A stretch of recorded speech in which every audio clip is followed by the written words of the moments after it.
New evacuations from western Alaska following Halong. We have which communities are being evacuated and the status of an emergency declaration from the president. And operating at full capacity, that's the latest from the Amazon Fairbanks facility.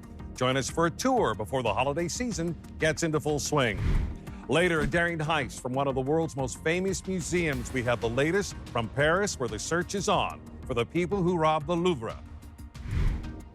And Anchorage finally got its first freeze of the season last night, with colder temperatures on the way statewide.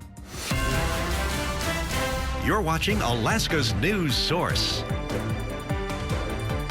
Good evening and welcome. Evacuations, recovery plans, and deeply painful processing. What's next? 1 week after former Typhoon Halong devastated more than 50 West Coast villages, tonight, state Homeland Security and emergency management leaders say evacuations continue as the efforts in the hardest-hit villages of Kipnuk and Quingilangok have been completed. And people who are still scared of what happened are not going back yet, and some that were evacuated, I believe they're still there hanging out, and they have no plans or what they're going to do next. That is Night Mute resident Charlie Post from earlier this week, who sent us pictures. Night Mute and Tuntatuliak are two of the villages where Alaska Emergency Management spokesperson Jeremy Zidek told Alaska's news source this afternoon evacuations continue. The big question we're watching right now and working to learn about is the status of a federal disaster declaration. Governor Mike Dunleavy asked the president on Thursday to sign the declaration, and the congressional delegation and state and local leaders have added their support. Here's what Senator Lisa Murkowski told Alaska's news source yesterday when we asked her what FEMA is currently doing. You know, I think we've got people on the ground here already. Yeah, I mean, you have Alaska FEMA here, and when I was talking with the acting administrator, we've got people from Region 10 that are here already. So they are totally on the ground. Coming out of the Alaska Federation of Natives Conference this year, state lawmakers are now pushing the governor to establish a long-term state plan for the thousands evacuated from their homes. That information is expanded on our website and mobile app right now. The governor said Friday that response will be better defined after the status of the declaration or the disaster declaration is known. We now enter a week where Anchorage leaders say up to 1,600 evacuees may be sheltered at the Alaska Airlines Center and Egan Center, as Wasilla and Fairbanks could be needed in the response. The Anchorage School District prepares to enroll evacuees' children. Alaska News Source is committed to continue to cover Halong's long-term impact. And we know that so many of you want to help as Western Alaska works to recover from the destruction left behind by former Typhoon Halong. KTUU Channel 2 is joining forces with the American Red Cross to help those hardest hit. You can scan the QR code on your TV screen or text Red Cross to 90999. Be sure to select Alaska Storms and Floods in the drop-down menu so every dollar that you give goes directly to relief efforts right here in Alaska. If you want that information, it's live right now on our website and mobile app. And with that help needed, evacuations continuing, and so many evacuees working to continue or understand the impact in their lives, we know the weather will play an important part this week. Meteorologist Bailey Brown is here with a first look at the forecast. Bailey?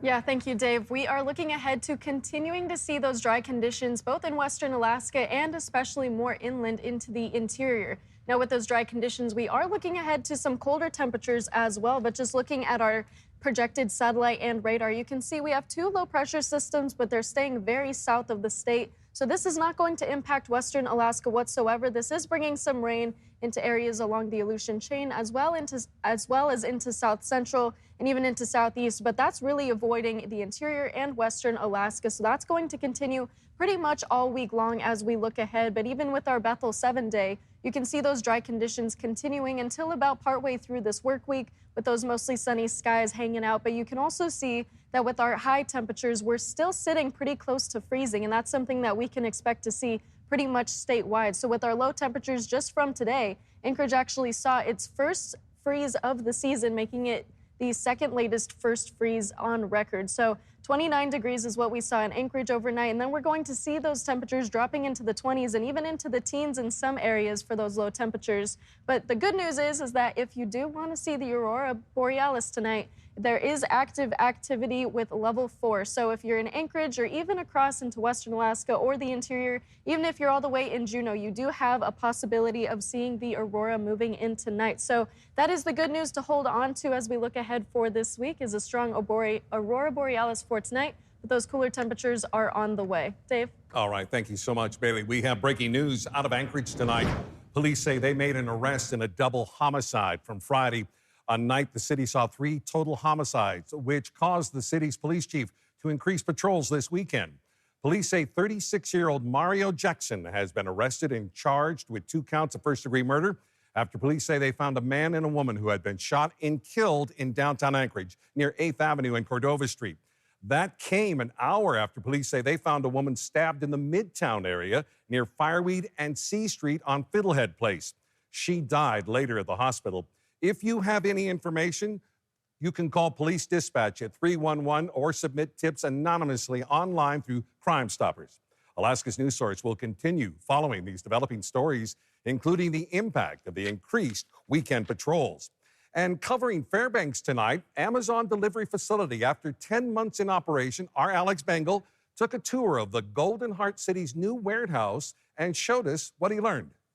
Since opening in December 2024, the new Amazon delivery station has brought more than 1 million packages to customers across the interior, averaging 5,500 a day. We wanted to make sure we could reach the customers out in more remote places. It was a big opportunity to make sure we could reduce that wait time. Staffing 150 employees, package sorters to delivery drivers, with added part-time positions expected for the coming season. Currently, we are at a full staff. We are gearing up for our peak season, which everyone knows is the holidays. Worker amenities including a room for prayer and contemplation, and a training simulator for slips and falls. This is the last chance that you see Amazon touching the packages right before the customers get them. The center sees items sorted through a conveyor system, loaded onto trucks for delivery, with around 30 routes taking drivers out as far as Salcha and Murphy Dome Road and down Chena Hot Springs Road. We are still striving to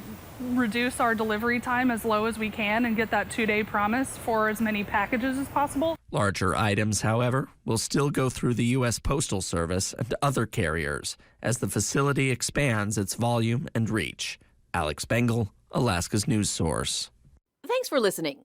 Click subscribe so you can get the latest podcast from Alaska's News Source automatically. And stay up to date with breaking news and in-depth reporting available for free 24/7 with the Alaska's News Source app.